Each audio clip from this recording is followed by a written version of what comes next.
Agradezco el honor del Comité Cultural. Para mí volver a estar en este estrado de verdad que es muy, muy agradable. Pertenecí a ese comité unos años y quiero en primer término felicitarlos porque han continuado con esa labor maravillosa que distingue en el ámbito cultural al Club El Nogal. De modo que felicitaciones a todos los amigos de ese comité y gracias por estar aquí hoy con nosotros. Gracias también a todos los socios del club y amigos que esta noche nos acompañan aquí. Hoy engalana la noche de Diálogos del Nogal el doctor Pablo Victoria, quien nos presentará su libro Gonzalo Jiménez de Quesada y la conquista del nuevo reino de Granada.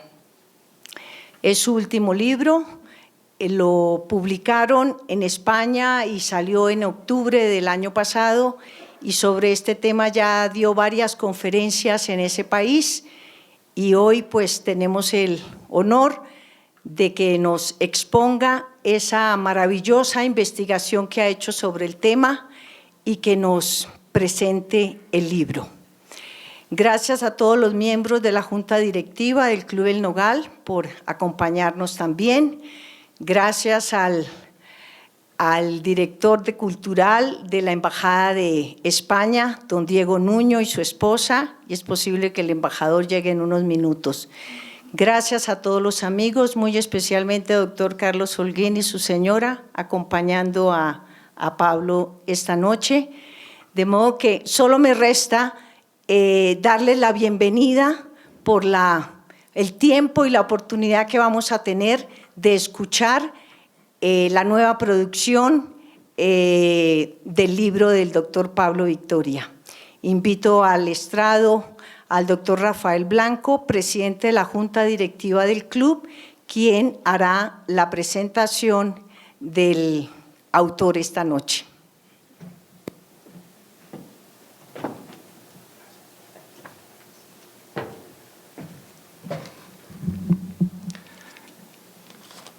Muy buenas noches a todos los asistentes a este evento cultural, uno más importantísimo en la cadena de eventos culturales, conferencias específicamente que hacemos en desarrollo de la vida cultural del Club El Nogal, que hemos denominado Diálogos en el Nogal. Me honra realmente presentar hoy al doctor Pablo Victoria Wilches, que dicho sea y hacer notar que es un consocio nuestro y que eso hace que sea más importante esta charla porque dentro de los socios del club tenemos personas que manejan los temas culturales y literarios de los cuales todos los socios debemos aprovechar. Pablo Victoria Wilches es doctor en Economía y en Filosofía, PhD en Economía, político, ex senador de la República, escritor, docente, es decir, tiene muchas calidades que hacen que la conferencia que vamos a oír hoy sea absolutamente enriquecedora. Hoy va a dictar su conferencia sobre el libro El tercer conquistador, aludiendo puntualmente a Gonzalo Jiménez de Quesada. Leí su libro, Pablo, y me deleité indiscutiblemente con los pasajes históricos de la conquista del nuevo reino de Granada, que es un hito absolutamente fundamental en la historia de las conquistas. Y dice usted, Pablo, en su libro, que el tercer conquistador, por cuanto Gonzalo Jiménez de Quesada se aúna y equilibra su gestión conquistadora a personajes de la conquista puntuales como Pizarro, que hizo tanta historia en la conquista de la Nueva Granada.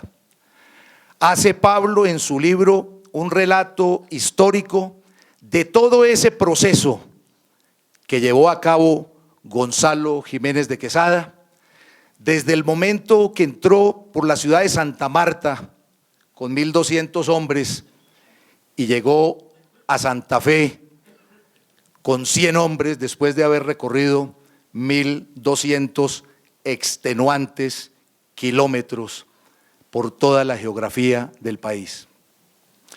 Pablo es un escritor que conoce de sobra la historia de España y de la Nueva Granada, hablo de los momentos de la conquista, porque ha sido un inquieto investigador de estos temas. Aborda su libro dándole la importancia que tiene ese tercer conquistador, porque he asimilado de su lectura, Pablo, que la historia no ha sido absolutamente justa, equilibrada con ese conquistador que tú llamas el tercer conquistador. Por eso, durante toda la secuencia de esta conferencia, se va a referir Pablo a ese tema, y yo creo que quedaremos todos absolutamente conocedores de lo que fue esa epopeya de Gonzalo Jiménez de Quesada.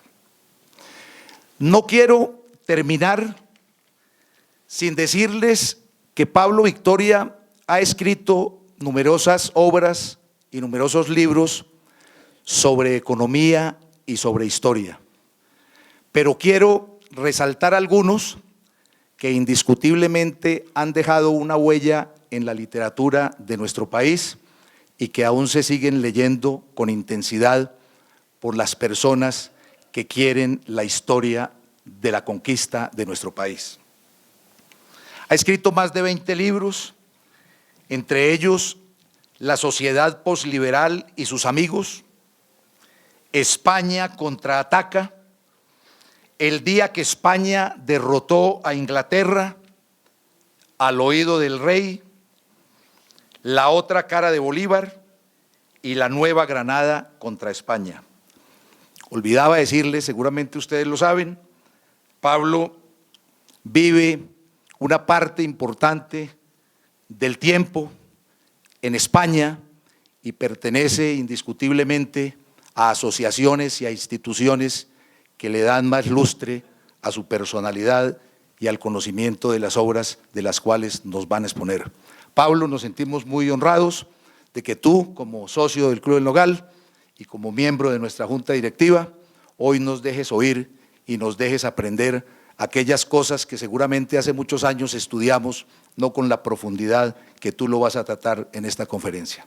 Mil gracias. Tienes la palabra, Pablo, adelante.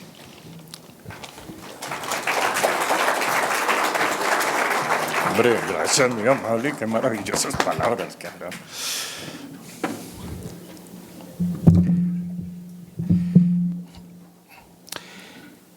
Bueno, queridos amigos, es para mí muy grato, muy estimulante volver a estar aquí en este podio dirigiéndoles algunas palabras, mostrándoles a ustedes pues la aventura, porque realmente fue una aventura, porque sobre Jiménez de Quesada hay muy poco escrito.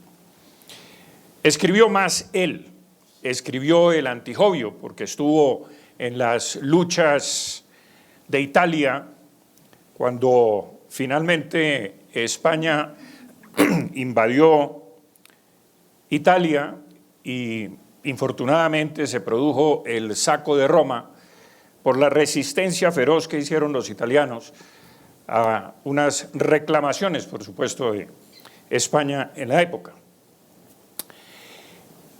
Y escribió el Antijobbio, que pues es una pieza muy importante de literatura, porque Jiménez de Quesada era un literato, era abogado, y es quizás el único abogado conquistador que llegó a las Américas. Y yo creo que de alguna manera nosotros heredamos esa manía por las leyes, por los incisos, por supuesto no sin los enredos que conocemos en Colombia, que nos trae el derecho y la interpretación del derecho. Y yo creo que esa tradición viene de don Gonzalo Jiménez de Quesada. Pero al margen de eso, lo que escribió él sobre el saqueo de Roma fue una contestación al obispo Jovio, que acusó a los españoles de muchas atrocidades en esa Roma eterna. Y Jiménez de Quesada, que estuvo presente allí, pues desmiente en buena medida al obispo Jovio, y por eso se llama el libro El Antijovio. Pero bueno, la aventura comienza porque, permítanme, yo agrando esto aquí porque se me está... En fin, esto como que no tiene remedio, pero bueno. Empezamos porque Jiménez de Quesada, cuando llega a las costas de Santa Marta, no llega como el adelantado Gonzalo Jiménez de Quesada ni como el conquistador, sino que era quizás una persona destacada dentro de la tripulación que vino y que llegó a Santa Marta. Pero sucede que por unas circunstancias adversas a esa expedición termina Gonzalo Jiménez de Quesada encargado de la conquista, de una conquista que él no sabía exactamente para dónde iba, solo sabía que iba para el sur, pero no sabían para dónde. No había geografía, no había caminos, no había ciudades, era selva enmarañada, inmensas campiñas inundadas, porque Jiménez de Quesada empieza esta gran aventura en Semana Santa, y todos sabemos que la Semana Santa está pasada por agua en Colombia. Y eso fue uno de los elementos más difíciles de llevar.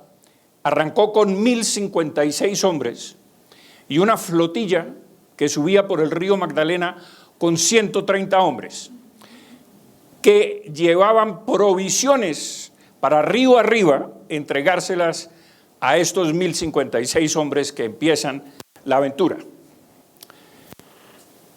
Pero ¿cuál era finalmente, desde el punto de vista de los indígenas, sobre todo de los indígenas que tenían una civilización? Porque los caribes no tenían prácticamente ninguna, pero aquí en la sabana y en el altiplano cundiboyacense sí había una civilización.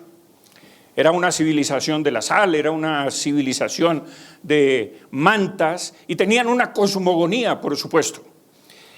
Y cuando comencé a investigar esto, mucho me recordaba esta cosmogonía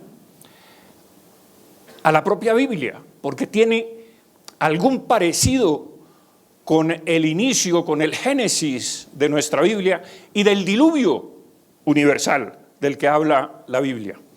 Y es que en el principio todo estaba en tinieblas, así lo dice la Biblia, y la luz del todopoderoso Dios Chiminichagua era mantenida para sí, dentro de sí, es decir, no había luz, no escapaba la luz de esa interioridad del Dios Chiminichagua, nada podía verse.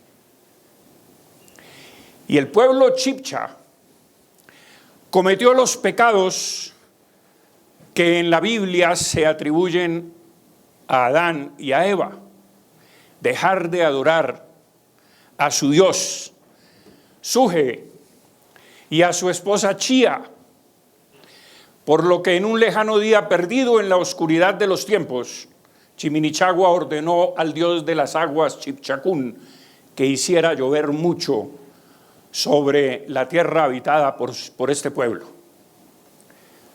Y el diluvio que Chipchacún envió sobre los habitantes de Bacatá, Bogotá, fue el castigo que hizo desbordar el río Funza y causar grande estrago donde perecieron prácticamente todos los habitantes. Y por eso permitió que del fondo de la laguna de Iguaque saliera Bachué, quien llevaba de la mano un niño de 3 años que luego se casó con ella. Y de tal matrimonio alumbraba 6 vástagos, con los que al cabo de 1000 años se volvió a poblar la tierra, pero permanecía inundada. Y entonces aparece ¿quién? Aparece Bochica, que es quien con la vara mágica abre el salto del Tequendama y por ahí se precipitan las aguas y se seca la sabana. Y entonces los habitantes pueden prosperar porque les enseñó a tejer mantas. Pero también les dijo: os mandaré un hombre vestido de hierro, de ojos azules y blancas barbas, que os sujetará con una nueva ley, porque la antigua habéis quebrantado. Y claro, ¿quién era ese hombre vestido de hierro? Jiménez de Quesada.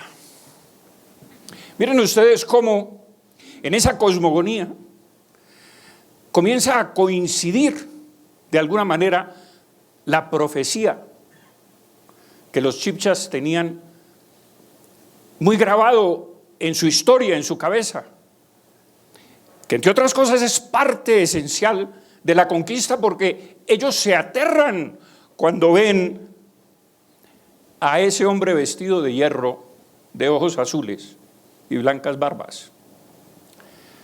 Muy bien, el libro lo empiezo y amanecía en el Imperio Español en América. Sí, amanecía, porque en mis libros, cuando hablo no solamente de la conquista, sino del asentamiento de los españoles en estas tierras y luego de la independencia, hablo de amanecía, atardecía y anochecía. Los principios casi siempre así. Amanecía en el Imperio Español en América. Los rayos reverberantes de un sol tempranero bañaban las frías tierras de las planicies andinas y una suave brisa paspaba las mejillas cobrizas de sus habitantes, que cetrinos y laboriosos de cuando en cuando se sumergían en el jolgorio habitual, ritual de la tribu, y daban cabida a volcánicas explosiones de placer, borrachera y desenfreno. Sí, y no es una exageración. Los chibchas tenían esas costumbres. Pero cuando Jiménez de Quesada llega a estas tierras, España ya estaba en el Perú, que no se llamaba Perú, era Pirú, así le llamaban.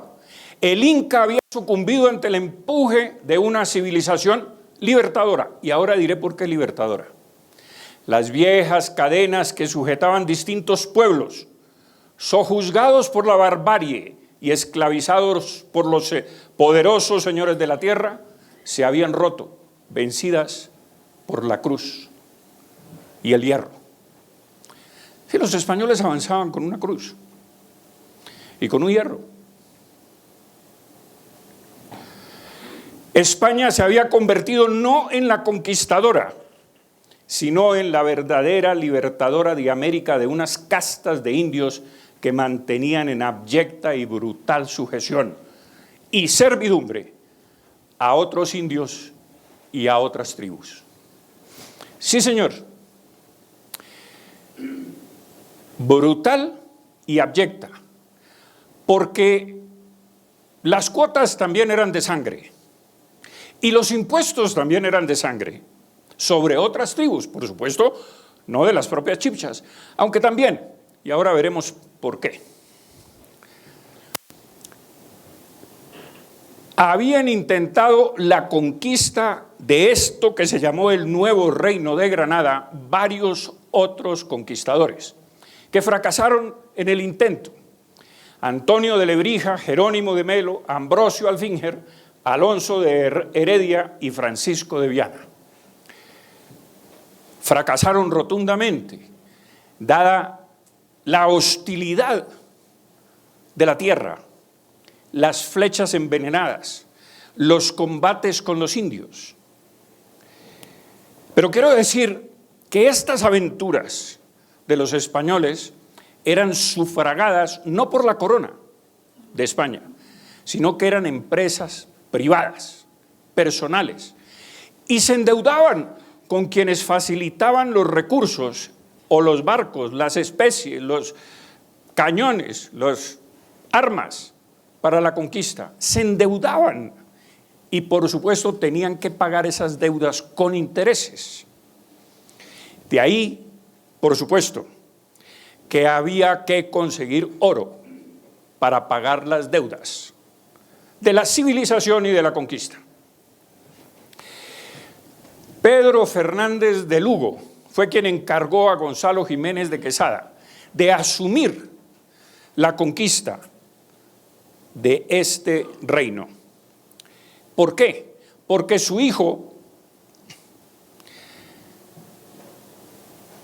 intentó conquistar, le dio la vuelta al Nevado de Santa Marta, peleó con algunos indios chimilas, les quitó o saqueó oro, traicionó a su padre y se fue para España con el botín. Y este señor, Pedro Fernández de Lugo, quedó endeudado con quienes le habían financiado la conquista. Y había que pagar. Y entonces encargó a Jiménez de Quesada a llevarla a cabo. Y es aquí donde se inicia la conquista. Es en la Cuaresma de 1536, 5 de abril y miércoles santo.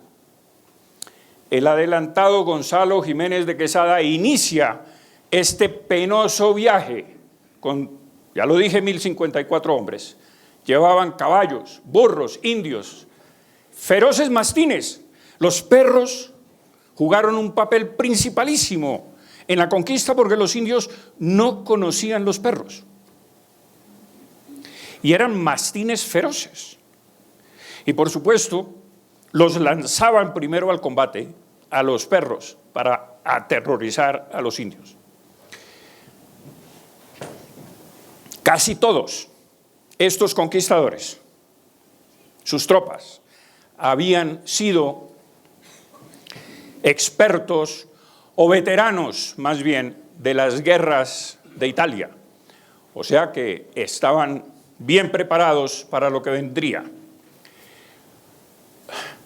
Pero los bergantines, donde venían 130 hombres con habituallamientos, con suministros para apoyar la conquista, fracasaron porque el río Magdalena resultó demasiado poderoso y contracorriente. Muchos buques quedaron encallados o simplemente el agua los devolvió hacia el Caribe. Y los que quedaron en las orillas fueron asaltados por los indios caribes y se los comieron. En la Sierra Nevada, Quesada se enfrentó con grupos hostiles, los chimilas y otros pueblos antropófagos. Pero también hizo aliados. Y como ya habían estado algunos españoles por allí, como ya mencioné, quienes habían estado, habían medio aprendido la lengua castellana y pudieron servir no solamente de guías, sino de traductores para otras tribus y otros indios. Ya se imaginarán ustedes los mosquitos, las serpientes, todas las alimañas voladoras que asaltaron a estos conquistadores cuando comenzaron su travesía hacia el sur. El hambre comenzó a hacerles mella porque las provisiones no llegaron.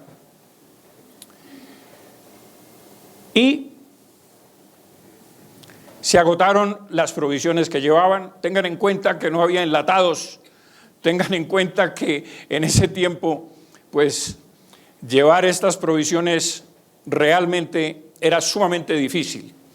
Y el 18 de mayo llegaron al poblado de Tamalameque, donde el cacique tenía fama en todo el Caribe de ser un hombre cruel y sumamente autoritario.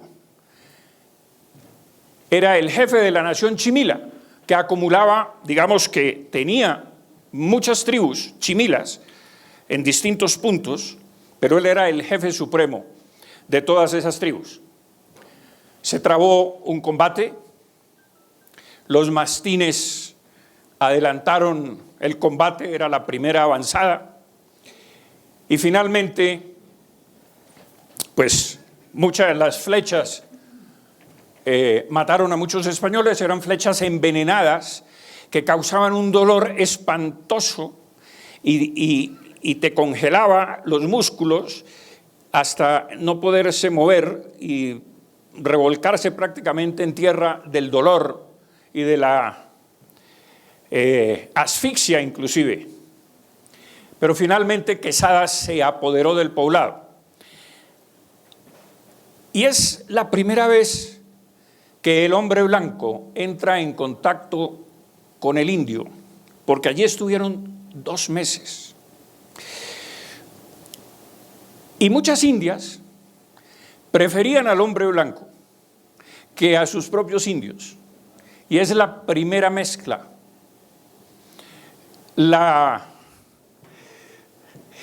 Pero ese ayuntamiento entre el blanco y el indio causó, por supuesto, mucha desazón, porque el señor Tamalaguataca entregó muchas indias a los españoles.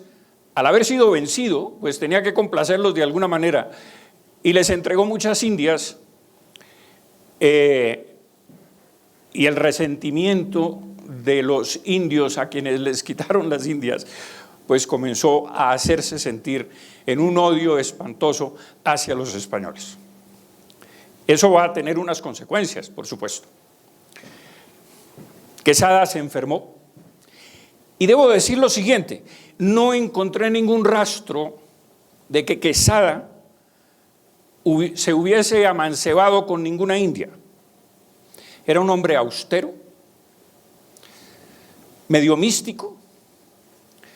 No hay evidencia ninguna, ni que hubiese tenido hijos ni en Europa ni en América.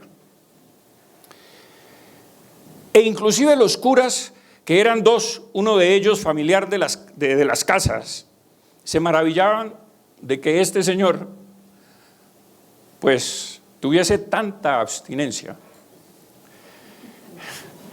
Pero se enfermó de fiebres y los indios le hicieron pues todo tipo de brujerías y de encantamientos para curarlo, mientras los curas rezaban.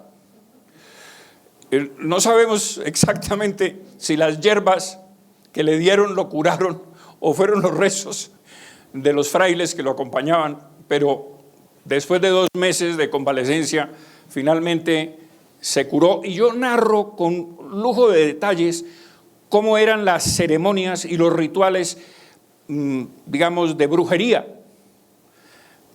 que hacían los chimilas. Muy bien, repuesto, partió con sus hombres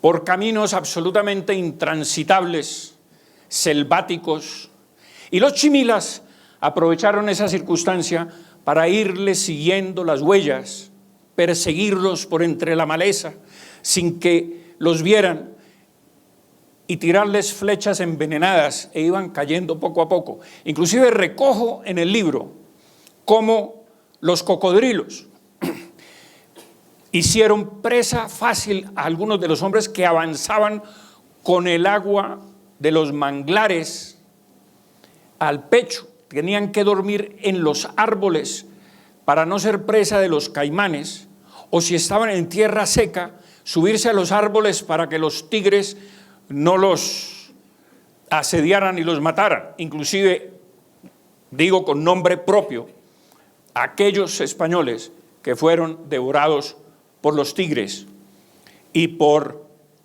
los cocodrilos. Llegaron diezmados,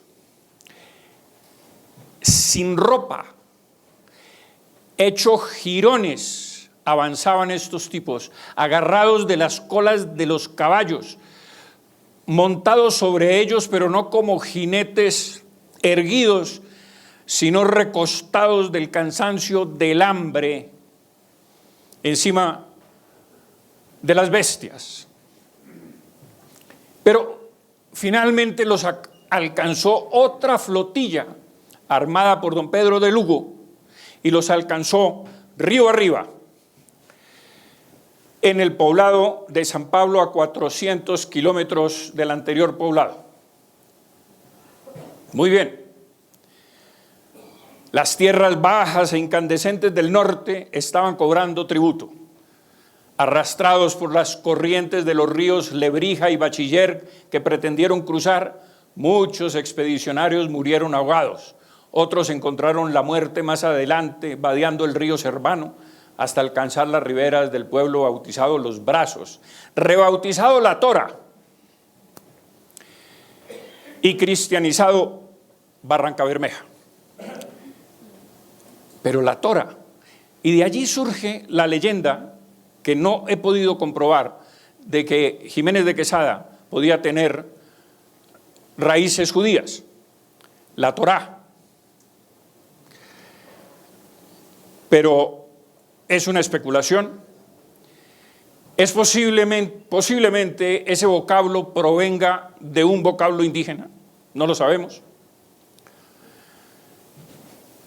Pero el hecho es que estaban situados a 900 kilómetros de la desembocadura del río Grande de la Magdalena y a 1250 kilómetros de Santa Marta.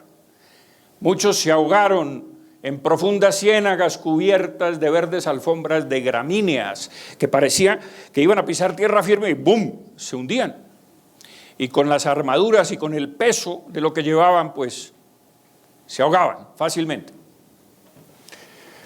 Esta tierra los estaba devorando como si se tratara de una tumba inmensa de fauces abiertas, digo en el libro. Y miren lo que dice Fray Alonso de Zamora, un cronista.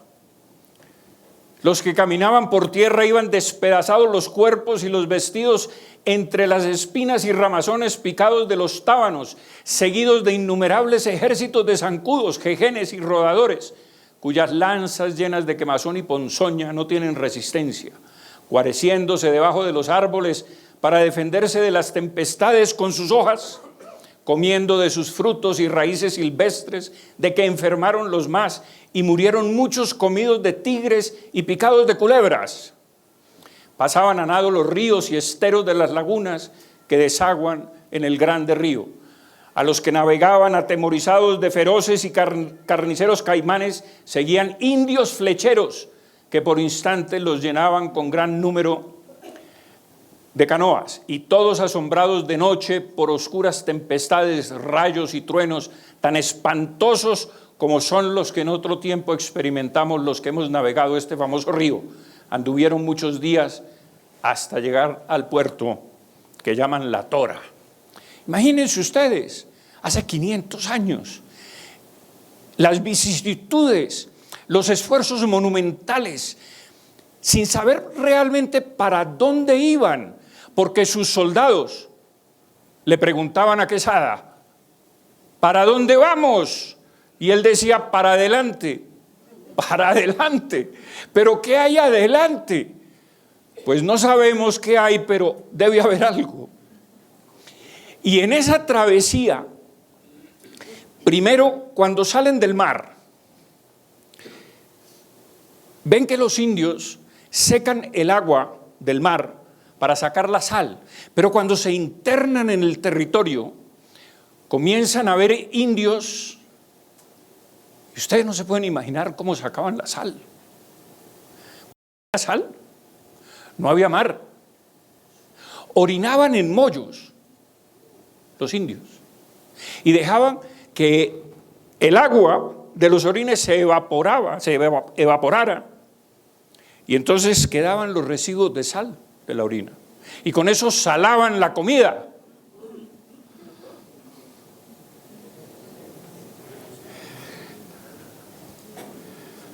Al cabo de 8 meses de penurias, los hombres de Quesada estaban desmoralizados y debilitados. Quedaban 230 hombres. Salimos con 1056. Y habían perecido 824 de los 1054. Un hombre por kilómetro. Se dice muy rápido. Pero imagínense ustedes, cuando tenían que abandonar un compañero atravesado por una flecha, con los más intensos dolores del veneno, recostado a un árbol y tenerlo que abandonar allí porque no había antídotos. ¿Cómo lo podían socorrer? Y así fueron quedando a lo largo del camino, uno por cada kilómetro recorrido. Y empezaron a considerar la idea de devolverse. Hay una especie de conato de rebelión. Es que no vamos para ninguna parte, nos estamos muriendo, hay que devolverse. Por mi honor que no nos podemos devolver. Pero ¿para dónde vamos? Para adelante.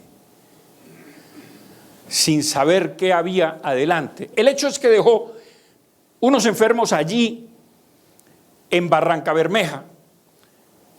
25 enfermos y en total 60 hombres, el resto de hombres, 35, para cuidar a los enfermos y de alguna manera, luego que se recuperaran de sus enfermedades, avanzar para alcanzar a Jiménez de Quesada. El hecho es que esta retaguardia que dejó allí de 60 hombres, finalmente los chimilas, con el cacique Tamalaguataca, los asaltó y los asesinaron a prácticamente todos. Quesada siguió avanzando, digo yo, con una decisión que nace de una fuerza inexplicable, sobrenatural, con el honor como apuesta con el destino. Era el honor, lo que casi ha desaparecido hoy, el honor de la palabra empeñada. Voy a recuperar las deudas con riquezas para pagarle a este señor lo que debe. Y me atreví a poner este pequeño poema que ilustra de alguna manera esa epopeya. Doquiera la mente mía sus alas rápidas lleva, allí un sepulcro se eleva contando tu valentía.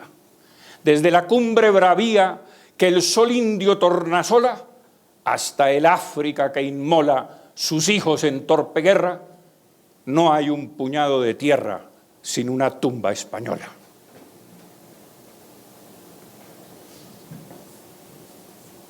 Qué hermosa poesía, es muy larga, pero retuve ese. Muy bien, pero a 600 kilómetros río Magdalena arriba se encuentran con una sorpresa que les da esperanza.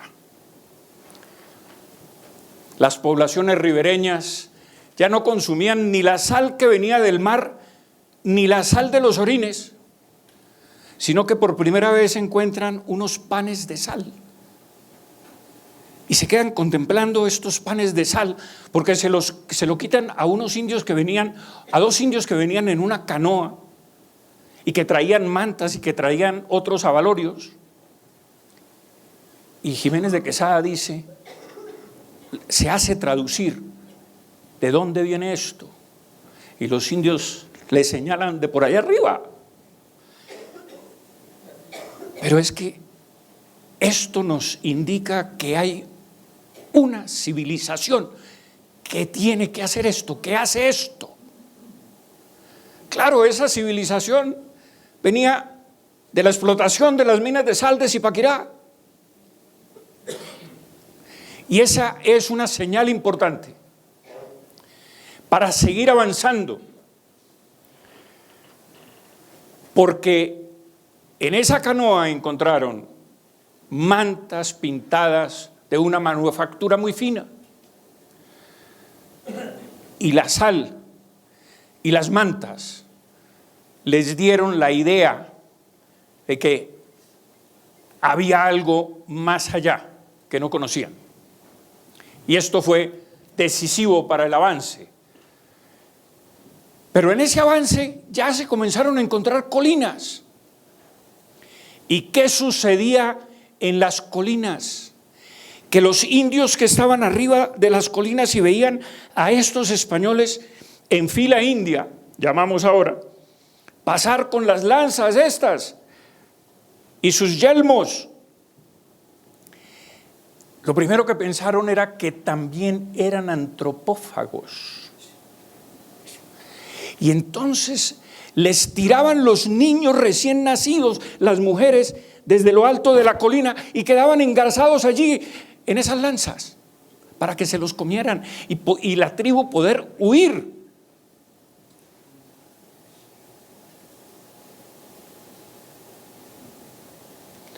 Por supuesto, no nos podemos imaginar el estupor de los conquistadores al ver los niños engarzados en los yelmos o en estas lanzas.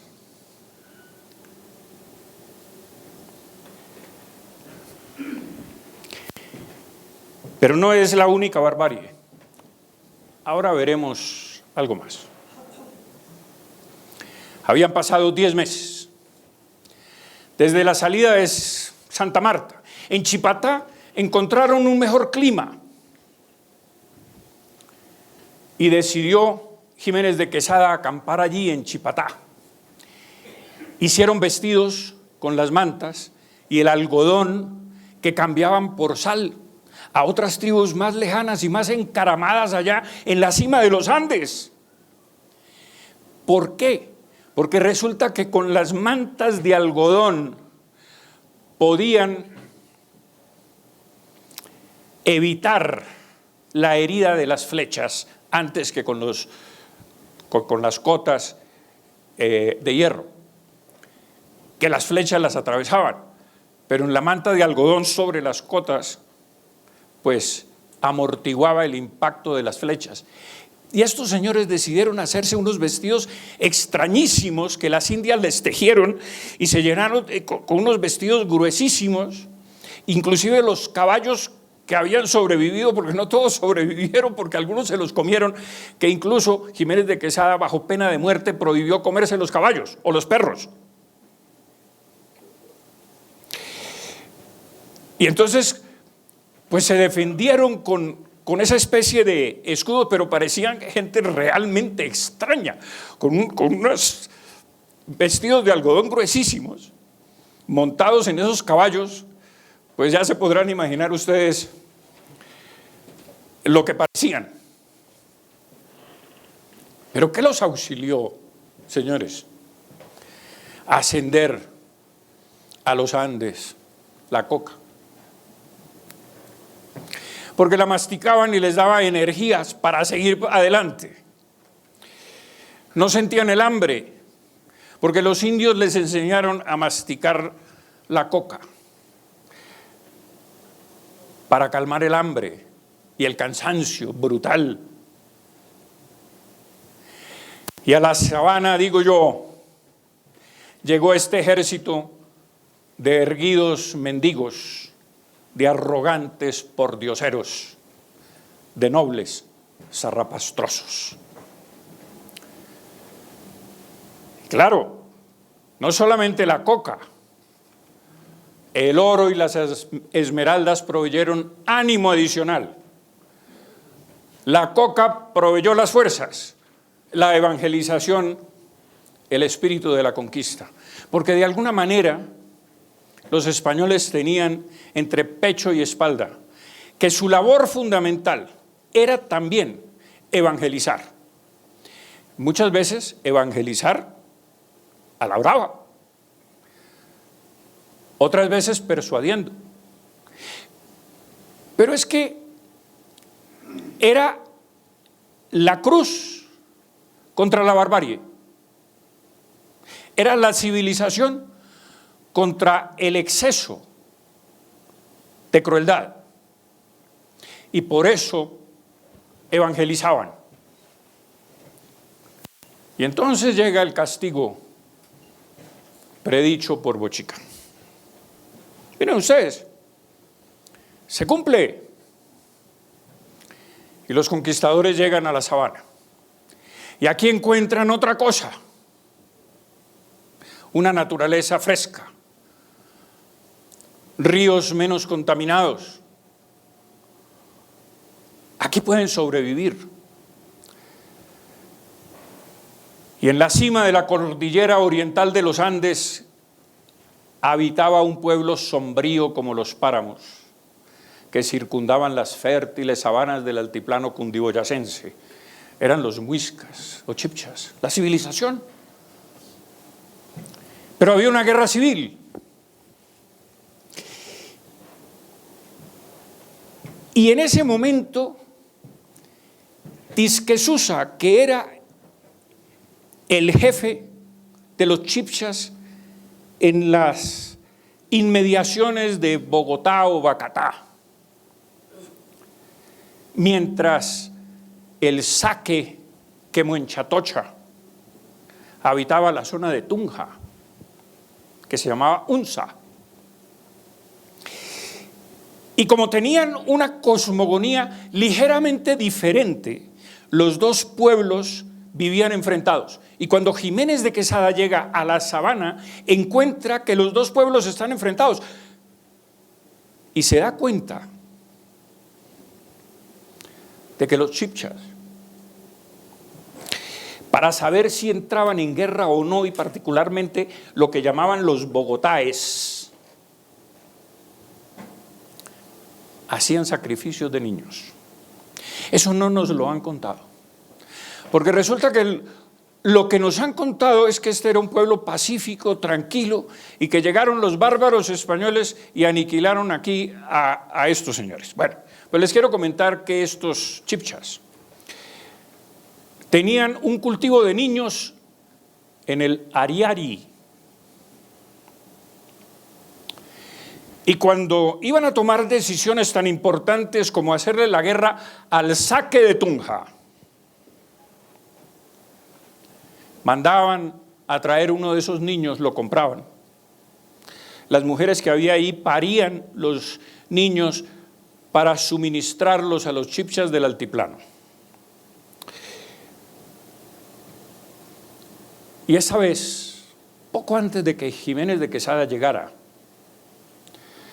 trajeron un niño recién nacido. Me imagino que gordito, una criatura bella. Y Tisquesusa lo pone en el ara sacrificial, lo desvisten. El niño llora porque es de madrugada, el frío de la sabana. Y ya al amanecer le abre el pecho, le saca, le arranca el corazón. Y si el corazón palpitaba, era que ellos iban a ganar la guerra. Y si no palpitaba, entonces era mejor no meterse porque la perdían.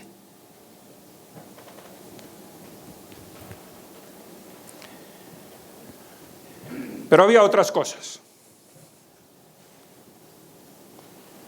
Los caciques de aquí del altiplano, cuando hacían un nuevo palacio, para darle suerte al palacio, cogían una niña, le cortaban la yugular y chorreaban con sangre los cimientos del palacio,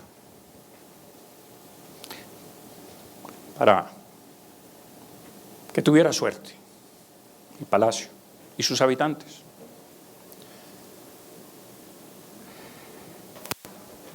Esto lo observan los cronistas españoles y lo escriben. ¿Qué pasaba con las mujeres de los caciques y con la servidumbre de los caciques? Cuando moría el cacique, le daban jugos a la mujer y a la servidumbre del árbol del borrachero. La drogaban y la enterraban con el cacique y a su servidumbre. Ustedes se pueden imaginar cuando despertaban esas mujeres y esos indígenas que acompañaron durante años al cacique y lo sirvieron, lo que podía pasar allá adentro. Pero les quiero comentar que lo del niño era un privilegio, porque el niño que escogían para arrancarle el corazón era un privilegiado según sus creencias, porque ese niño abría las puertas del cielo, entraba al cielo, con lo cual era un privilegio enorme ser sacrificado de esa manera. Pero les quiero comentar algo que a lo mejor ustedes no saben y que jamás ocurrió en España. Cuando Enrique VIII se divorcia de Ana Bolena y rompe con la Iglesia Católica y ordena que todos los curas católicos del reino lo acepten como cabeza de la Iglesia,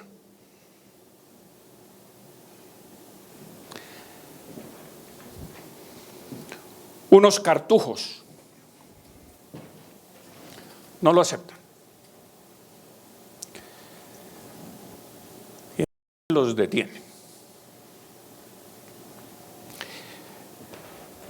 Los llevan a rastras a la horca. Pero el método inglés de ahorcar era muy curioso y suficientemente cruel, porque no descolgaban el cuerpo inmediatamente, sino que los soliviantaban para que se fuera asfixiando y sufriera más, en vez de descoyuntar la cervical y morir instantáneamente prácticamente. No, los soliviantaban. Pero a estos cartujos les hicieron algo que hacían los aztecas. John Houghton, este era uno de los curas de los cartujos. Y cuando a él lo ahorcan y lo soliviantan, el verdugo se le acerca con un cuchillo y le abre el vientre, le mete la mano por la herida y le busca y encuentra el corazón. Y Houghton, Fray Houghton, dice: dulce Jesús, ¿qué disponéis se haga con mi corazón? Esto es histórico, esto no es un invento.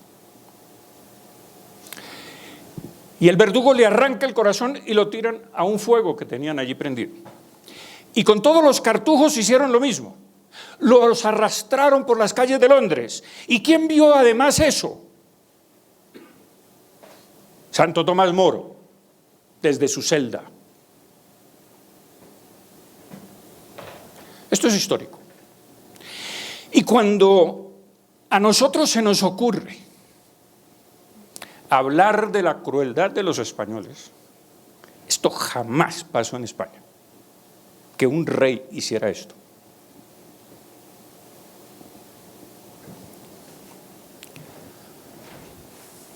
Muy bien. Quesada, por supuesto, se sorprendió ante la belleza de la sabana.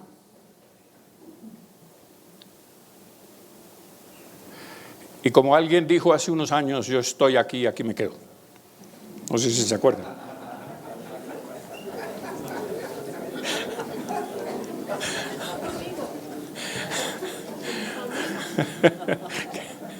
El presidente San Pedro. Bueno, pues Jiménez de Quesada dijo, aquí me quedo. Pero hay algo importante que vale la pena comentar. Los chibchas no conocían los espejos. Ninguna mujer se había realmente visto la cara. ¿Cómo soy yo? Le podía preguntar al indio. No, pues tú eres muy linda, mire, eres así, así. Pero no se había visto. No se podía acicalar frente a un espejo. Y cuando aquí dice es que los españoles nos conquistaron con espejitos, cambiándolos por oro, yo como economista me hago una pregunta: ¿cuánto podía valer un espejo para un indio o una india que nunca se había visto la cara? Mire, yo les digo lo siguiente: si Napoleón hubiera tenido un computador portátil, cambia el Palacio de Versalles por ese computador.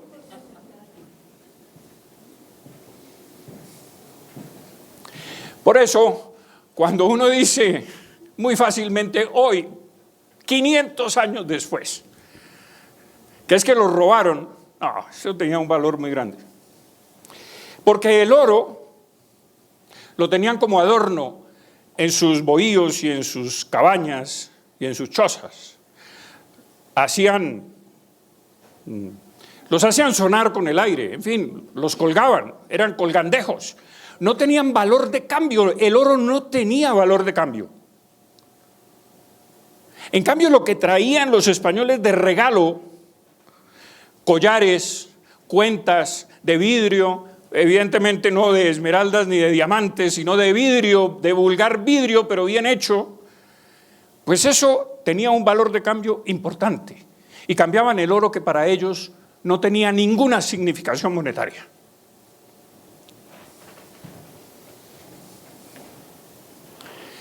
¿Cómo combatían los chibchas? Ustedes no lo van a creer, pero los que marchaban adelante marchaban con muertos a cuestas. Momias de sus antepasados iban así, con las momias a cuestas, para atemorizar, por supuesto, al enemigo, y porque además esas momias seguramente se habían distinguido en épocas pasadas en el combate. Y entonces ellos también se llenaban de valor con las momias a cuestas. Bueno, muchos combates. Tisquesusa se enfrenta a Jiménez de Quesada. Finalmente Jiménez de Quesada lo derrota con los pocos hombres que tiene.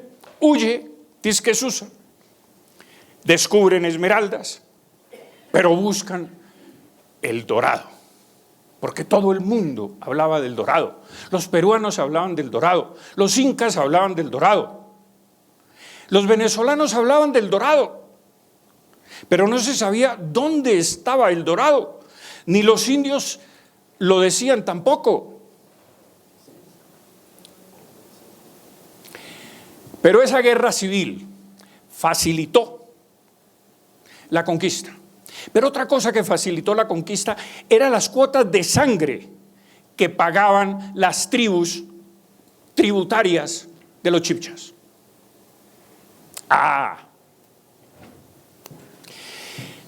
Tributarias. Y aquellas que no tributaban y que se enfrentaban de alguna manera a los chibchas, si eran derrotados, no van a creerlo, los chibchas ayuntaban con sus mujeres, las embarazaban y los niños que nacían los llevaban a la Casa del Sol anexa al Templo del Sol de Sogamoso. Los criaban hasta la edad de 12 a 13 años y se los comían. Los padres se comían a los hijos de las tribus rivales. Esto no lo han contado, pero es que es parte de la investigación que hice, de crónicas, de trasnocharme leyendo escritura antigua, dificilísima. Muy bien. Y aquí es interesante porque cada vez que voy a Tunja paso por una población anunciada que dice Turmequé. Y resulta que a Jiménez de Quesada estos indios lo acogen con jolgorio, con alegría. Llega una especie de libertador, porque es una tribu sujeta a los tunjanos, al Saque de Tunja, que era un hombre crudelísimo. Y lo reciben con gran fiesta. Por eso decimos los colombianos una fiesta de alto Turmequé. De ahí viene. Fui a una fiesta de alto Turmequé, es que lo recibieron así. Pero le preguntaron dónde estaba el Saque, cuál era la residencia del Saque, y estos tipos los engañaron. Bueno, mire, aquí les ponemos unos guías para que lo lleven hasta el territorio del Saque. Pero estos indios los llevaron por distintos caminos, en fin.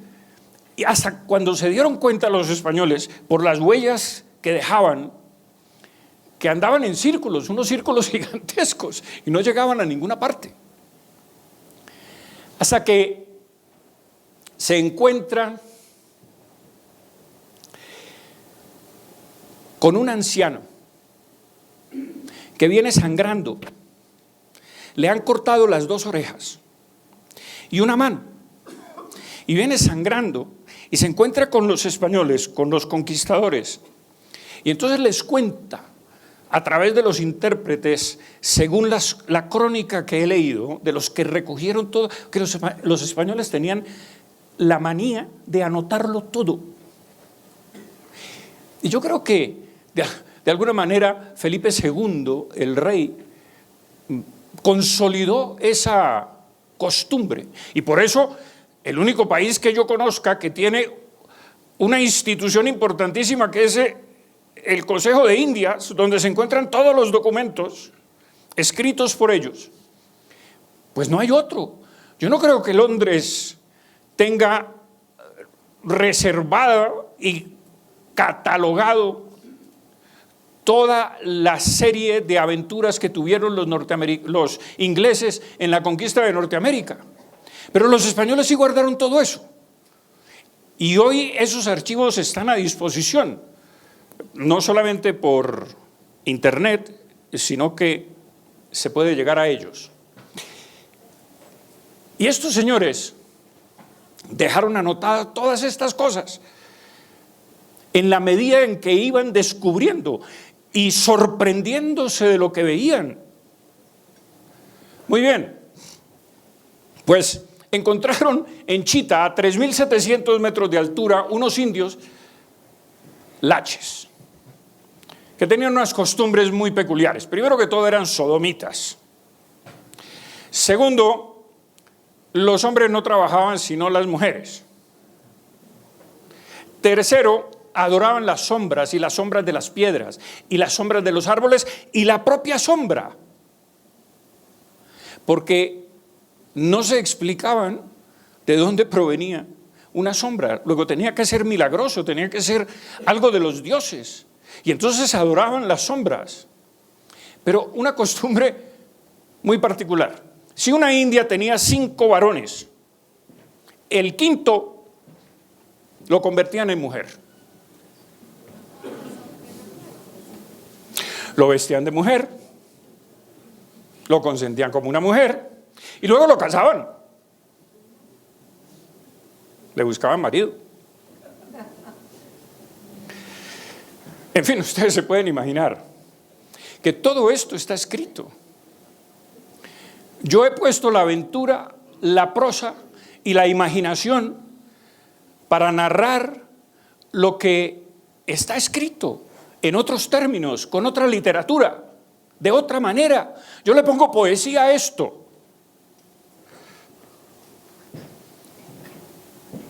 Muy bien, el cacique Tundamá le había cortado las orejas a este anciano, porque el anciano le pidió a Tundamá: mire, estos señores son superiores, han llegado, se está cumpliendo la profecía, hagamos la paz con ellos, o nos van a acabar, van a conquistar todo esto, vamos a ser sus esclavos, arreglemos el problema con ellos.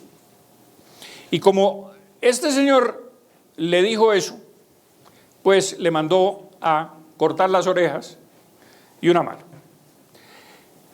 Y se los envió a los españoles, a ver si aprendían alguna lección. Pero los españoles lo curan, le cosen las orejas, porque él las lleva en la mano, se las cosen. No me pregunten cómo se las cosieron, porque eso no está registrado, pero se las cosieron y le curaron la herida de la mano. Se la cauterizaron con hierro caliente. Y se encontraron con un indio de nombre Veganique, que era muy rico, inmensamente rico, pero que Muenchatocha le había matado al padre. Y este indio quería vengarse de que Muenchatocha, y entonces le dijo a los españoles: yo los llevo a donde está el saque de Tunja. El 20 de agosto, a las 4 de la tarde, miren ustedes la precisión de las crónicas, yo no me he inventado las 4 de la tarde, eso está escrito. A las 4 de la tarde de 1537, 20 de agosto, los españoles pisan los arrabales de Tunja. ¿Y qué se encuentran en los arrabales? Primero miremos esa ruta de Quesada buscando El Dorado y buscando todo esto, y finalmente llega a Tunja. ¿Qué estaba pasando en el palacio del Saque? El sacerdote le dice al Saque que el castigo se acerca, porque ha oído que vienen estos seres extraños blancos, y que el castigo se acerca por haber abandonado el templo y por la crueldad de Muenchatocha. Ahora veremos cómo era la crueldad, que la raza extraña se aproxima a dar castigo, y el Saque lo manda a descuartizar vivo, y lo manda a empalar y ponerlo a la entrada del poblado para asustar a los españoles y a los bogotáes que venían con los españoles. Y se encuentran los españoles con este espectáculo, que no es exactamente este, pero con indios empalados y muertos alrededor de su palacio por castigos infligidos contra esos indios por alguna transgresión. Cuerpos putrefactos, el ambiente maloliente de la podredumbre al entrar en Tunja. Y entonces Jiménez de Quesada avanza por entre los cuerpos con su pequeño ejército, por supuesto precedido por cantidades de indios bogotáes que venían de aquí de Bogotá y que se habían unido a la conquista. Y entonces viene el combate, porque Muenchatocha presenta resistencia, y Jiménez de Quesada, en un acto no solamente heroico sino audaz, en el caballo, entra a caballo a la sala principal del trono donde está Muenchatocha con el caballo, y los otros españoles con los caballos entran a caballo, y los indios se llenan de pánico, de horror de estos tipos que han llegado a semejante desafío. Ahí está toda la corte adornada con sus medias lunas de oro y sus pecheras de oro y sus collares.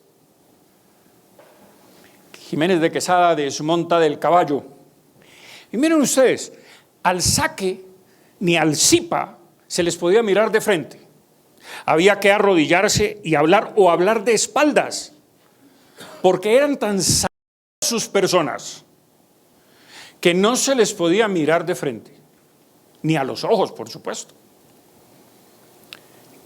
Y Jiménez de Quesada desmonta del caballo y abraza al Saque, que está sentado en el trono.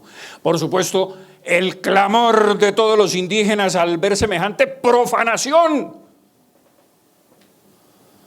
y se forma la debacle, el combate dentro de la sala del trono, y los españoles con los arcabuces, y ¡bum!, que jamás habían oído esto, y los otros con lanzas y con flechas, y los españoles con sus espadas. Ganan los españoles. Pero vale la pena anotar que cuando uno dice muy rápidamente que, pero claro, es que los españoles venían con armas de fuego y los indios tenían flechas, así no se vale. ¿Cómo que no se vale? Déjeme decirle una cosa. Si ustedes miden por sentido común, sacar del carcaj una flecha, acomodarla en el arco y dispararla, y un arcabuz de esos, romper el papel donde estaba la pólvora, echarle, tacarla y luego meter el balín, y luego la cadencia del tiro de una flecha es mucho más rápida que disparar un arcabuz. Luego, ¿cómo que así no se vale?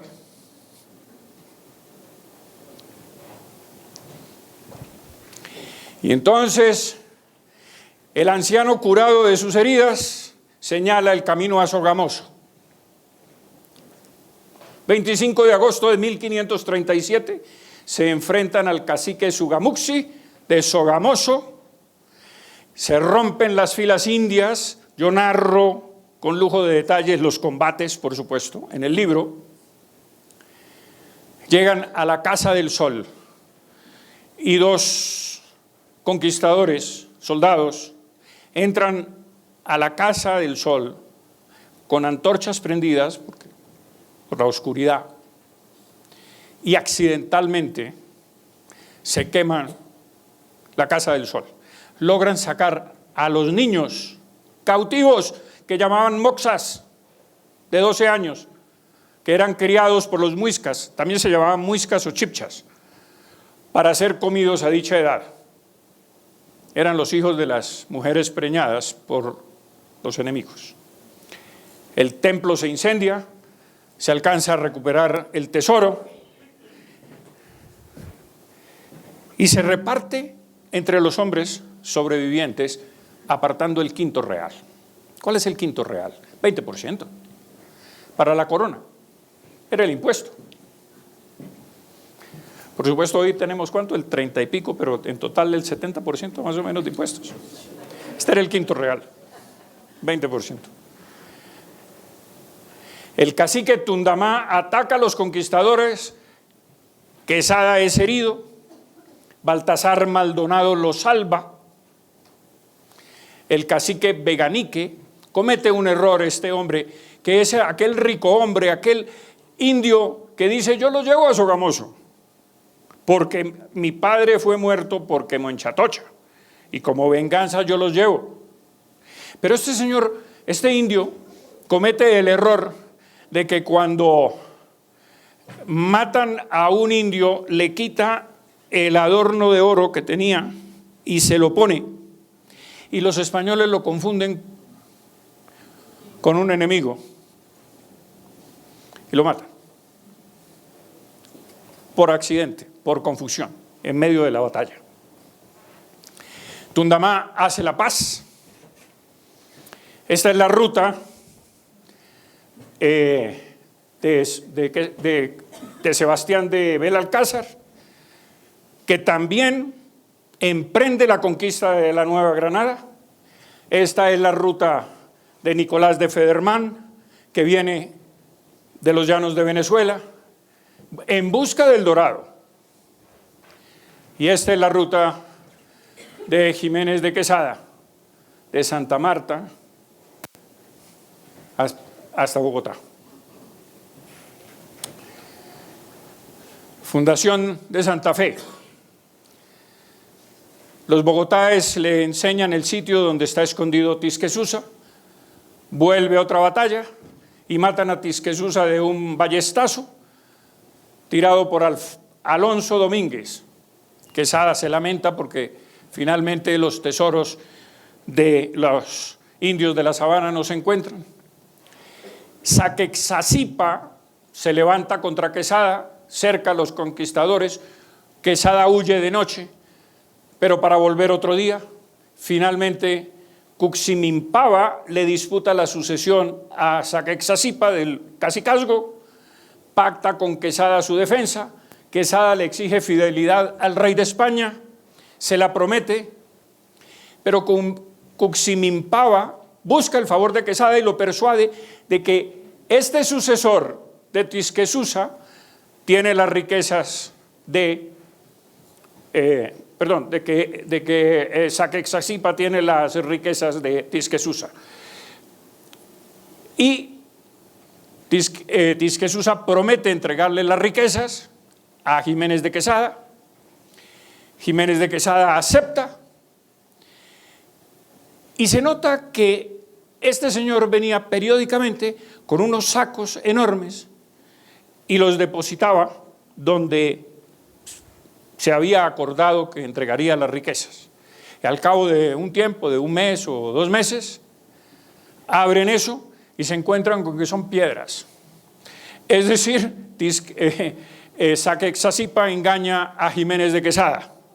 Y entonces Cuximimpaba acusa a Sacsayhuamán y Sacsayhuamán a Cuximimpaba de tener las riquezas, y entonces Ximénez de Quesada se siente traicionado y los tortura a ambos.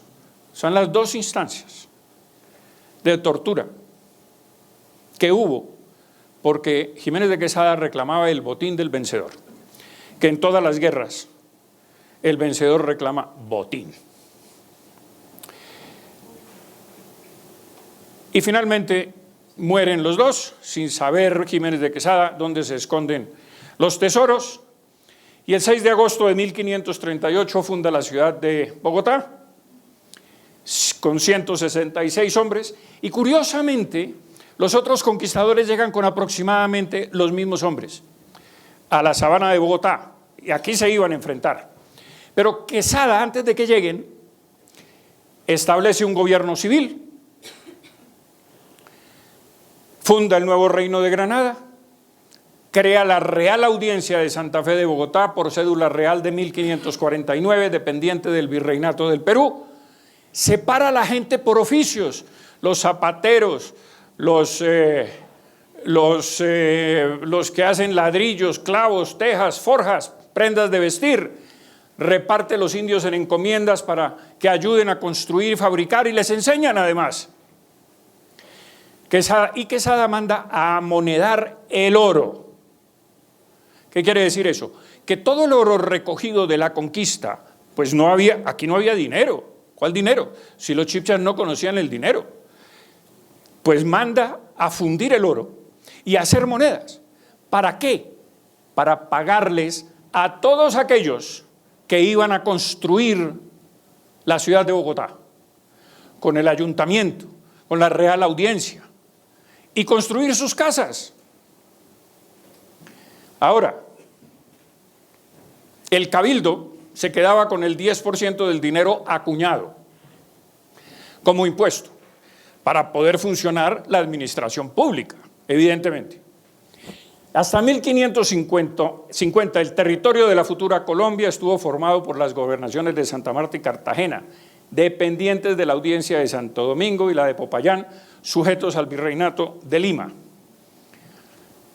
Sebastián de Belalcázar llega, y llega también Federman con sus 162 y 163 hombres, y disputan la fundación de Bogotá. Se iban a ir a las armas, los curas intervienen y les dicen: hombre, está bien ya de batallas, ahora no peleen entre españoles, vayan a donde el rey de España para que el rey decida quién fundó la ciudad. Pues efectivamente se marchan a España. Quesada peregrina por 10 años en Europa, porque varios de sus soldados, cuyos nombres tengo y están en el libro, lo acusan de haberse quedado con el quinto real, y entonces, temiendo que le hagan un proceso y lo metan a la cárcel por unas falsas acusaciones, pues decide no desembarcar en España, sino que se va para Italia, y peregrina 10 años, llega a Portugal, digamos que ricamente vestido. Los portugueses no habían visto tanta riqueza en una persona, lo consideraron como una especie de lobería, Ya los colombianos saben qué es eso. Y entonces le iban a meter a la cárcel, se vuela de Portugal y llega a Granada, a donde un tío suyo que le dice, hombre, ¿por qué no te quedas aquí y me administras el leprocomio? De ahí nace la leyenda de que él murió de lepra. Eso es mentira. Me administras el leprocomio. Jiménez de Quesada dice, yo no sirvo para administrar este cuento, yo me regreso a la Nueva Granada, voy a buscar el Dorado y vuelve otra vez. Mire, estos son los que acusaron, Hernán Venegas, Pedro Colmenares y Hernán Tafur, de haberse robado 13.000 castellanos de oro de las cajas reales. Luego lo exoneran, por supuesto, porque eso era mentira. Y debo decir, ya casi finalizando, que ningún territorio conquistado fue colonia, sino parte integral de España. Esto eran provincias españolas. En pleno sentido de la palabra. En el pleno sentido de la palabra. La Real Cédula de 1500 prohibió esclavizar a los indios. Estuvo durante este territorio durante 168 años bajo la jurisdicción de la Real Audiencia de Santa Fe y durante otros 100 años se constituyó junto con la Capitanía General de Venezuela en el Virreinato de la Nueva Granada, para que ahora Maduro diga que es que va a anexar porque ellos dominaban a la Nueva Granada. No, señor, la evidencia histórica es otra. Esa era Capitanía General de Venezuela y este era el Virreinato de la Nueva Granada. Gonzalo Jiménez de Quesada muere el 16 de febrero del año 1579 a los 70 años de edad en Mariquita, Nueva Granada. Había nacido en Granada en 1509, tenía los ojos azules, luengas barbas blancas y a su lado el yelmo, el peto y la espada que lo habían acompañado en la conquista y liberación del nuevo reino de Granada. Había muerto Quesada, Quijada, Quijano o Quijote, soñando con el Dorado y otros cervantinos imposibles, y diré rápidamente por qué. Quesada, Don Quijote de la Mancha. Miremos, fue hijo de Luis Jiménez de Quesada y Isabel de Rivera, primogénito de nacimiento y primogénito de Quijote, pues era Quesada, Quijada, Quijano, Quijote, más próximo en fonética al caballero de la Mancha que Rodrigo Pacheco de Argamasilla de Alba, como suele creerse por los pagos españoles. Los españoles creen que el Quijote sale de imitar las locuras de Rodrigo Pacheco de Argamasilla de Alba, pero yo creo que nace el Quijote de don Gonzalo Jiménez de Quesada. ¿Por qué? Cervantes escribe, en un lugar de la Mancha de cuyo nombre no quiero acordarme, no ha mucho tiempo que vivía un hidalgo de los de lanza en astillero, adarga antigua, rocín flaco y galgo corredor. Era de complexión recia, seco de carnes, enjuto de rostro. Quieren decir que tenía el sobrenombre de Quijada o Quesada, que en esto hay alguna diferencia en los autores que de este caso escriben. Sospecho que el genio de España se inspiró en la muerte de nuestro héroe ya por parentesco de su mujer, Catalina de Salazar, con Quesada, ya por solicitar empleo en Cartagena, que lo solicitó Cervantes y no se lo dieron, ya en Santa Fe, que tampoco se lo dieron, ya en dilgar locura a su Alonso, ya por similitud en la piedad, ya en las letras y armas. Porque ambos Quijotes fueron buscadores de inexistentes dorados, de otra manera el Quijote, defensores de los derechos de los humildes, sí, Quesada lo hizo, y testadores de sus sobrinas, sí señor, Quesada también lo hizo, y porque también ambos dejaron a cura y letrado por albacea. Qué curioso, Cervantes en el Quijote, mando toda mi hacienda puerta cerrada a Antonia Quijana, mi sobrina que está presente, dejo por mis albaceas al señor cura y al señor bachiller Sansón Carrasco que están presentes. Y Quesada dice en su testamento, pero como es de todos notorio que estas rentas no son suficientes para mantener a ninguna persona en estado de decencia porque murió muy pobre, solicité al rey les diese gobernación del Dorado, pues sigo empeñado en que tal tesoro existe. Díjele y pedíle declaro por mi sucesor en la segunda vida de la dicha gobernación del Dorado al capitán Antonio de Berrío, marido de doña María, mi sobrina, o si él fuese muerto, a su hijo mayor, y así lo suplico a su majestad lo confirme a la merced que me hizo de ello. Por albacea nombré al señor arzobispo, que en tiempo de mi fallecimiento hubiere, así como al presidente de esta real audiencia. Y como el Quijote de Cervantes era de complexión recia, seco de carnes, enjuto de rostro. Finalmente, ustedes, porque muchos se preguntan, ¿qué hizo España para engrandecer la mente humana? Pensemos. La conquista y la evangelización de pueblos primitivos en toda la América. La legislación de Indias y protección de los nativos en toda América. Los grandes humanistas y escritores del siglo de oro. Los grandes escritores indígenas, mestizos y blancos americanos. El derecho internacional por Francisco de Vitoria. La ampliación de la frontera económica y nuevas rutas comerciales, lo que llamaban los ingleses el Spanish Main. El renacimiento europeo y el arte generado por el oro de América, las universidades y talleres para indios. ¿Pero por qué el renacimiento europeo, señores? Porque es que sin el oro de América no habría sido posible pagar los artesanos, los arquitectos, los pintores, todos los que engrandecieron con sus monumentos y sus obras magníficas el teatro europeo. Es decir, los países europeos. El Vaticano fue hecho con el oro español. Y todos los palacios. Y todas las iglesias. A partir de la labor civilizadora de España, la abolición de las prácticas abominables de los indígenas y la brutal sujeción que unos indios mantenían a otros, podemos decir que los verdaderos libertadores de América fueron los españoles. Y que si los ingleses hubiesen llegado aquí primero, poco hubiera quedado de esas razas, a juzgar por lo sucedido ¿dónde? En Estados Unidos. No hay indios. La protección de las leyes de India son vivo testimonio de esta afirmación. Es decir, señores, para terminar, la civilización comercial conquistó la cultura del trueque, porque aquí no había dinero. El hierro y la cruz conquistaron la piedra y el tótem, la brujería. El yelmo conquistó la pluma, Jiménez de Quesada y los conquistadores. La tinta conquistó la voz, porque aquí no había escritura. América se debe a España y Europa se debe a América, porque a España le debemos la redondez del mundo. Mil gracias.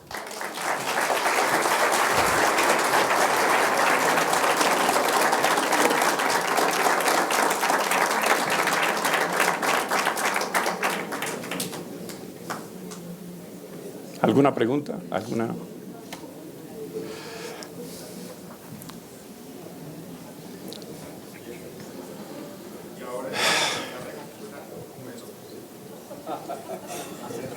Parece que España nos está reconquistando nuevamente, ¿verdad, doctor Victoria?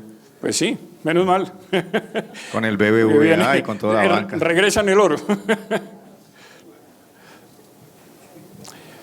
Sí.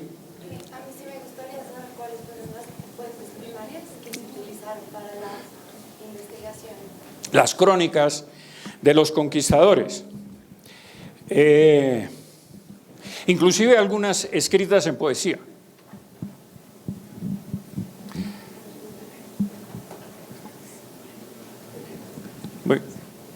¿Qué tanto de poesía o de novela hay en esta historia? A ver, lo que yo hago, y lo he hecho en muchos de mis libros, que es que cuando hay un vacío histórico, donde uno no encuentra una fuente para insertar allí y documentar lo que digo, entonces muchas veces cojo documentos o acuerdos entre personas y digo, a ver, estos acuerdos o estos documentos tuvieron que ser primero hablados para poder llegar a un acuerdo. Y entonces muchas veces lo que yo hago es ponerlo en boca y no citarlo directamente, sino en la bibliografía, más bien para no distraer al autor. el lector, para no distraer el lector, y entonces lo pongo como en boca de dos personajes que están haciendo el acuerdo. Que eso haya ocurrido o no, yo creo que es verosímil, porque finalmente todos los acuerdos se hacen entre dos personas y primero hablando y luego escribiendo. Entonces yo lo hago así. Y otras veces, cuando hay una absoluta oscuridad, pues sencillamente concateno unos hechos con otros y relleno el vacío.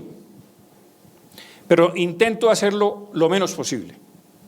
¿Y qué porcentaje hay en este libro de? Lo que pasa es que como es una prosa, pues no sé, no, digamos que todo lo que son hechos históricos. Y todas las conjeturas que yo hago, pues son mías, ¿no? Por dónde posiblemente avanzaron. Y entonces miro mapas y miro cosas y entonces yo digo, bueno, yo creo que tuvo que ser por aquí. Y entonces hago una historia por ahí.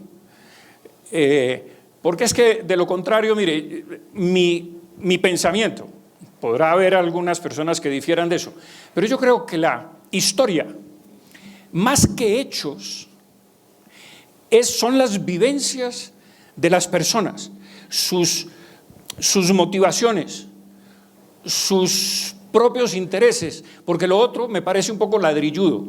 Entonces, hizo tal cosa y tal, no sé qué, una llamadita y un pie de página y tal, entonces se vuelve un poco ladrilludo. Yo le doy una dinámica diferente al tema. Sí, y lo mando para abajo. Luego el que quiera mirar, digo, mire, esta situación que se presentó en tal parte se encuentra en el anexo tal de no sé qué. Eso es un poco de la metodología. Pablo, evidentemente no queriendo ni siquiera mucho menos su investigación.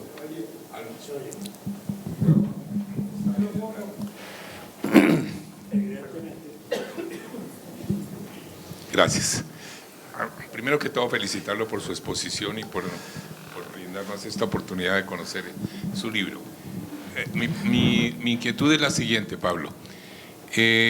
Yo estoy de acuerdo con usted en el sentido de que hay una mala información sobre que aquí llegaron solamente los presidiarios y el lumpen que había quedado en España. Obviamente yo conocía sobre el letrado Jiménez de Quesada y su libro El Antillovio, que es el verdadero nombre que tenía el libro, contra Jovio, que es una españolización. Pero esto de la crueldad a mí me llama un poco la atención, de que no hubiese crueldad en los españoles que vinieron acá. Sí, yo creo que sí la hubo. Yo creo que Pedro de Añasco, cuando manda matar el hijo de la gaitana, es un acto de crueldad. Yo creo también que de alguna manera Sebastián de Benalcázar, ¿no?, que manda matar a Robledo. Yo creo que Pedrarias Dávila, cuando manda matar a Balboa. Había actos de crueldad en los conquistadores. Tampoco llegaron tan liberados de esa situación, porque además venían de 8 siglos de guerra contra los moros, una que otra.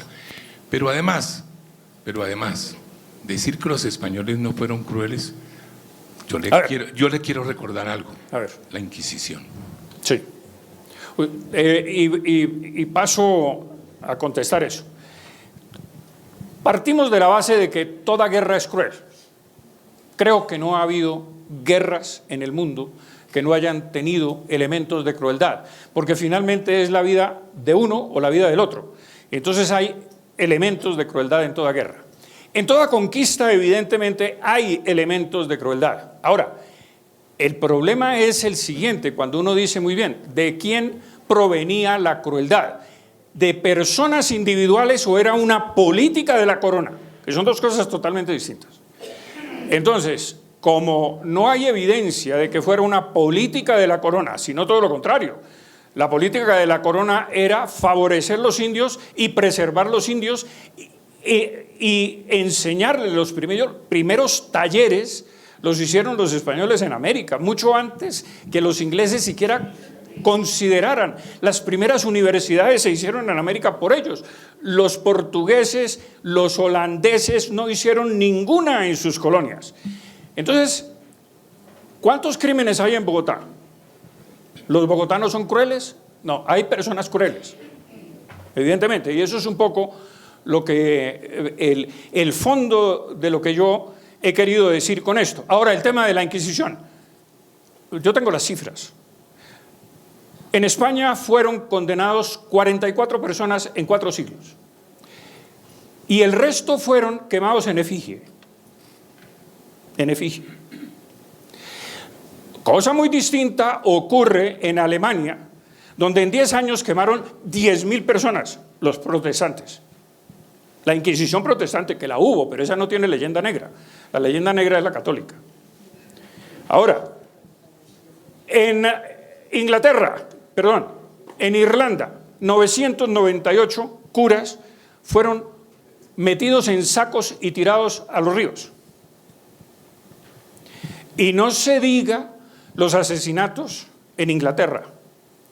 Entonces, cuando uno compara una Inquisición con otra Inquisición, dice, creo que se favorece muchísimo la Inquisición católica, pero además, a las mujeres no se le podía poner argollas.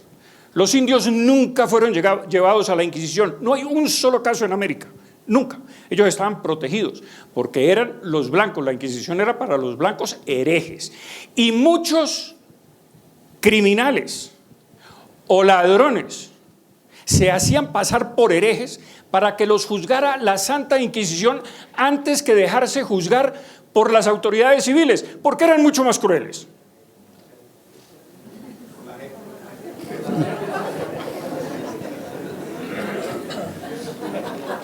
Los borrachos no eran juzgados por la Inquisición, los dementes tampoco, las mujeres embarazadas tampoco. Entonces, y en Cartagena de Indias, 5 ejecutados en 3 siglos. Lo que hay allí en el Museo de Cartagena de Indias de la Inquisición es una mentira monumental. Los instrumentos de tortura jamás se emplearon en el Palacio de la Inquisición de Cartagena, jamás.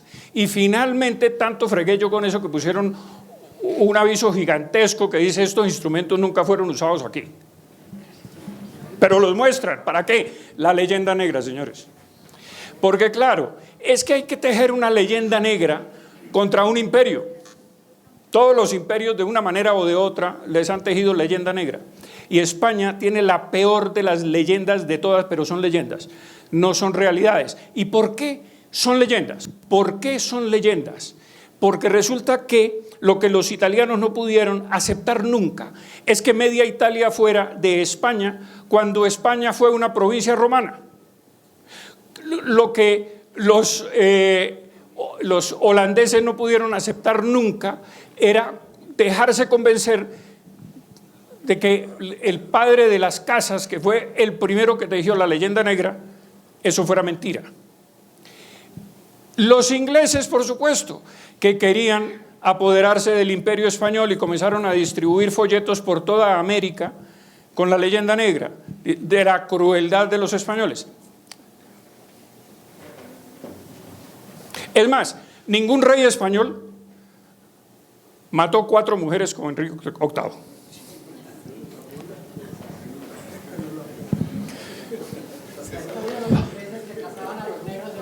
No, así.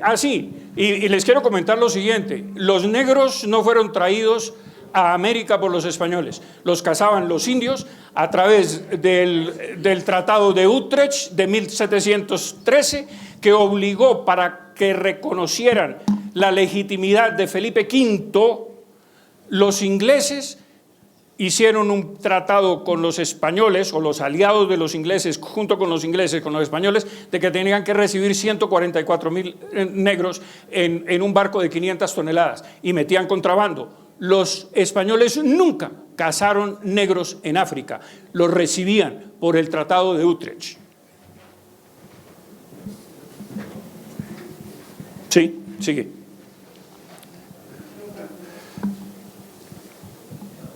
Primero, quiero felicitarte porque de verdad eres un expositor espectacular, como digo yo, de lujo. Nos has hecho pasar un rato maravilloso. Voy a leer tu libro y espero que me lo puedas autografiar. Pero te digo, no se consigue en Colombia. En te España. tocó traérmelo. Sí. Mira, aquí Mira, espérate un momentico. Acabo de ver con tu exposición por qué actualmente vivimos en Colombia como vivimos, por estos ancestros tan tenaces que tenemos. Así es. ¿Cómo se corta ese tipo de ancestros, Pablo? Por favor. Con la resiedumbre, porque tanto la guerrilla es recia como el ejército nuestro. Ninguno de los dos quería ceder, ¿no? Ay, Dios. Gracias. Mira aquí, le di la palabra a este señor y luego... Bueno, pues muchísimas gracias por tu exposición, me ha encantado. Y te quiero agradecer la honradez, ¿no? La honradez de contar tu verdad, que también es la mía. Y que para eso hace falta mucha valentía, ¿no? Porque tienes que enfrentarte a una historiografía que está establecida desde hace mucho tiempo. Y eso realmente, pues, yo creo que es digno de encomio y de mérito. La pregunta que te quería hacer es, ¿por qué cuando hablamos de la historia de América, cuando hablamos de la conquista de América, por qué hablamos de los españoles como un poder extranjero que sigue ahí, ¿no? Y que aquellos valores de la conquista siguen representados en España, cuando en realidad aquellos españoles vinieron aquí, conquistaron estas tierras, se arraigaron aquí, ellos crearon sus estirpes y fueron los que, en el fondo, pues regieron el país. Por ejemplo, tú has mencionado el tema del Quinto Real, ¿no? Y eso me ha hecho pensar en algo. Es decir, cuando se habla de tantas cosas, ¿no? Por ejemplo, del Galeón, San José, se dice, no, los españoles están robando el oro, que en realidad pues, robarían un quinto, ¿no?, de ese oro. Cuatro quintos se quedarían aquí, ¿no? La cuestión es dónde está ese oro. Sí, y voy a decir lo siguiente, pero es una visión personal, pero no por personal, con falta de documentación. Yo voy a decir lo siguiente. España introduce en América el situado fiscal.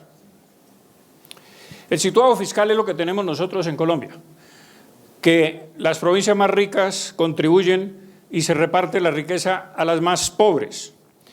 Y nosotros en la Nueva Granada sosteníamos el norte de México y sosteníamos a Chile con el situado fiscal. Y por supuesto el situado fiscal era también para fortalecer las, valga la redundancia, las fortalezas para defender las posesiones españolas en América. Es decir, había un sistema de reparto de los 4 quintos, ¿no?, que se quedaba en América. Y les doy una noticia además. La primera vez que Colombia, la Nueva Granada, contribuyó netamente a España fue en 1808 con 200.000 pesos para auxiliarla de la invasión napoleónica. 1808, 2 años antes de la independencia. Pero aterrizando sobre el fondo de tu pregunta, yo creo que todo país necesita un mito para autojustificarse. Y el mito es el saqueo, el robo de los españoles en América. Ese es un mito, porque evidentemente todos los países tienen que contribuir a un centro para que se reparta la riqueza de alguna manera.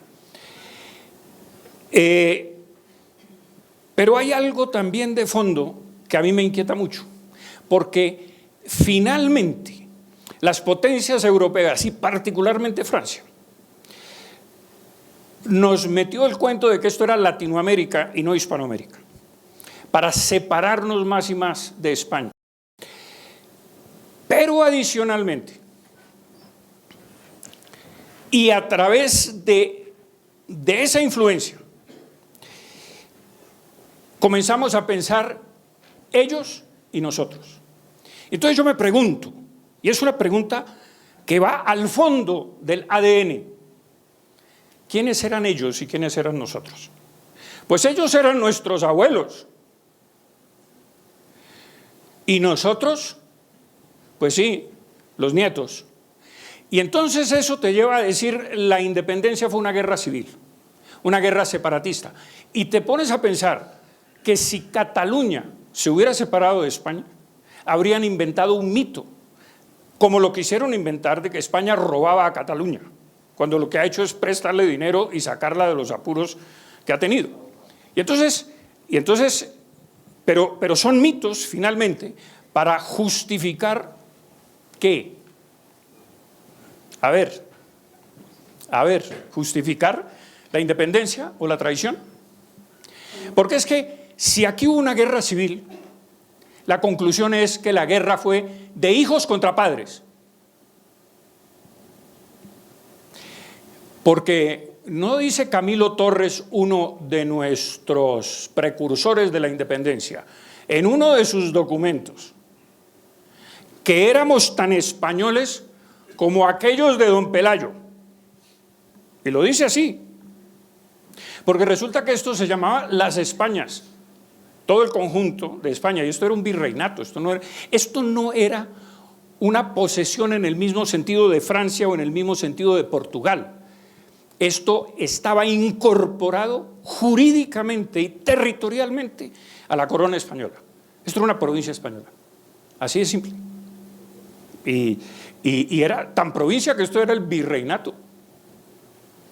Y allá había virreinatos también, pues, y gobernaciones y esto, y aquí estaba repartido lo mismo. Entonces cuando uno dice esto era una colonia en el sentido francés, o una colonia en el sentido holandés, o una colonia en el sentido francés, sí, Haití sí lo era, porque eso era una factoría, y eso era francés. Y pregunten históricamente, ¿quién trataba mejor a los negros o a los indios? Porque si los españoles hubieran tratado a los indios como los ingleses trataron a los suyos en Norteamérica, pues allá no hay indios. Y aquí sí. Aquí no hubo exterminio. Allá sí hubo un exterminio consciente. Entonces, cuando uno se pregunta, oiga, un momentico, estoy hablando académicamente, no estoy diciendo otra cosa, pero es que cuando uno escupe para el cielo le cae en la cara.